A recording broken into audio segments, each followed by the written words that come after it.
अब्दुल कलाम तो हम सबको हमेशा याद रहेंगे। देश के भूतपूर्व राष्ट्रपति जिन्हें पूरा देश मिसाइल मैन के नाम से जानता है। लेकिन आज हम अब्दुल कलाम जी के बारे में नहीं बल्कि उन्हें एक आम इंसान से मिसाइल मैन बनाने वाले उनके गुरु सतीश धवन जी के बारे में बात करेंगे। आज भारत अंतरिक्ष के क्षेत्र में जिन ऊंचाइयों को छू रहा है, इसका पूरा श्रेय श्री सतीश धवन जी को जाता है। सतीश धवन जी के नेतृत्व में ही भारत पहली बार लॉन्चिंग व्हीकल बनाने में सफल हुआ था। तो चलिए आज के वीडियो में जानते हैं सतीश धवन जी के बारे में। भारत के लिए 14 जुलाई का दिन ऐतिहासिक था, क्योंकि इस दिन इसरो ने आंध्र प्रदेश के श्रीहरिकोटा स्थित सतीश धवन अंतरिक्ष केंद्र से चंद्रयान 3 को प्रक्षेपित किया।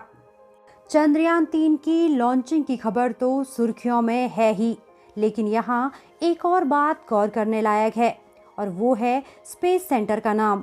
ये नाम देश के अंतरिक्ष क्षेत्र में अभूतपूर्व योगदान देने वाले वैज्ञानिक श्री सतीश धवन जी का है। सतीश धवन जी का जन्म 25 सितंबर 1920 को श्रीनगर में हुआ। उनकी शिक्षा लाहौर से हुई। 1945 में धवन बेंगलुरु आ गए। यहाँ इन्होंने हिंदुस्तान एरोनॉटिक्स लिमिटेड में काम शुरू किया। इसके बाद वे स्कॉलरशिप पर तकनीकी पढ़ाई के लिए अमेरिका चले गए। यहीं से इन्होंने एरोस्पेस इंजीनियरिंग में मास्टर्स की डिग्री ली। इसरो की स्थापना की शुरुआत विक्रम साराभाई के प्रयासों से हुई थी, लेकिन इसमें उड़ान भरी सतीश धवन जी ने। धवन को इसरो में ऑक्टोपस की उपाधि दी जाती थी, क्योंकि वे एक ही समय में इसरो और इंडियन इंस्टीट्यूट ऑफ साइंस को हेड करते थे। 1951 में धवन अमेरिका से भारत आए। उन्होंने इंडियन इंस्टीट्यूट ऑफ साइंस में छात्रों को पढ़ाने का काम शुरू किया और छात्रों को एरोनॉटिक्स की बारीकियां सिखाने लगे। 1971 में सतीश धवन ने इंडियन इंस्टीट्यूट ऑफ साइंस से ब्रेक लिया और वो वापस अमेरिका चले गए और वहाँ रिसर्च वर्क करने लगे। 30 दिसंबर 1971 को विक्रम साराभाई की मृत्यु इसरो सहित पूरे भारत के लिए एक झटका थी, क्योंकि विक्रम साराभाई भारत के स्पेस प्रोग्राम के जनक होने के साथ साथ प्रधानमंत्री के वैज्ञानिक सलाहकार भी थे। विक्रम साराभाई के बाद ये जिम्मेदारी किसको दी जाए, इस प्रश्न पर जिस व्यक्ति के नाम पर सब सहमत थे वो थे सतीश धवन।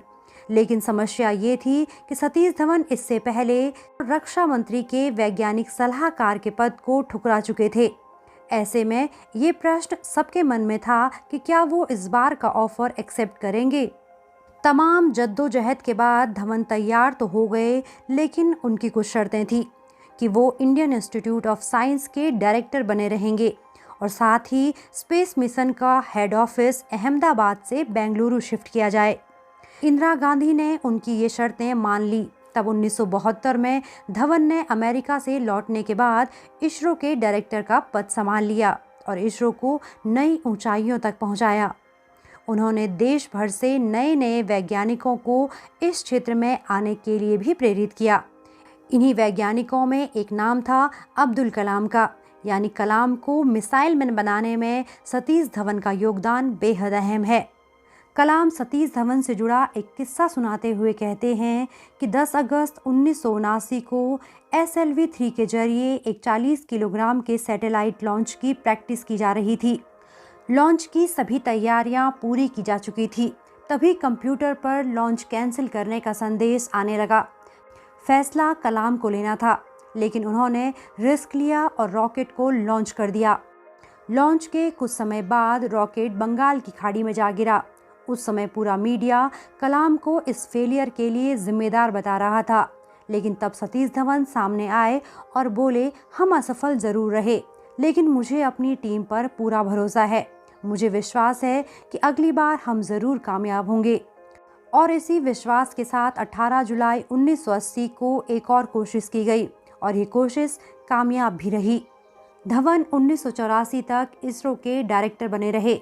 इस दौरान भारत ने रिमोट सेंसिंग, मौसम विज्ञान, संचार जैसे विभिन्न क्षेत्रों में अपनी शक्ति का इजाफा किया। इनसेट, PSLV, IRS जैसे सिस्टम तैयार हुए और इसरो विश्व की लीडिंग स्पेस एजेंसीज में शामिल हो गया। 3 जनवरी 2002 को सतीश धवन का निधन हुआ। उन्हें पद्म भूषण और पद्म विभूषण से भी सम्मानित किया जा चुका है। उनकी स्मृति में ही आंध्र प्रदेश के श्रीहरिकोटा स्थित स्पेस सेंटर का नाम बदलकर सतीश धवन अंतरिक्ष केंद्र कर दिया गया। वर्तमान में इसरो का चंद्रयान 3 मिशन वैश्विक मीडिया में सुर्खियों में बना हुआ है। इसलिए भारत के अंतरिक्ष प्रोग्रामों की नींव रखने वाले श्री सतीश धवन जी को याद किया जाना स्वाभाविक है। अगर आपको विज्ञान और तकनीकी से जुड़ा ये कार्यक्रम पसंद आया हो तो अपने कीमती सुझाव कमेंट बॉक्स में अवश्य दें और चैनल को सब्सक्राइब करना मत भूलिए। मिलते हैं आपसे अगले वीडियो में कुछ और नई रोचक जानकारियों के साथ। तब तक के लिए नमस्कार।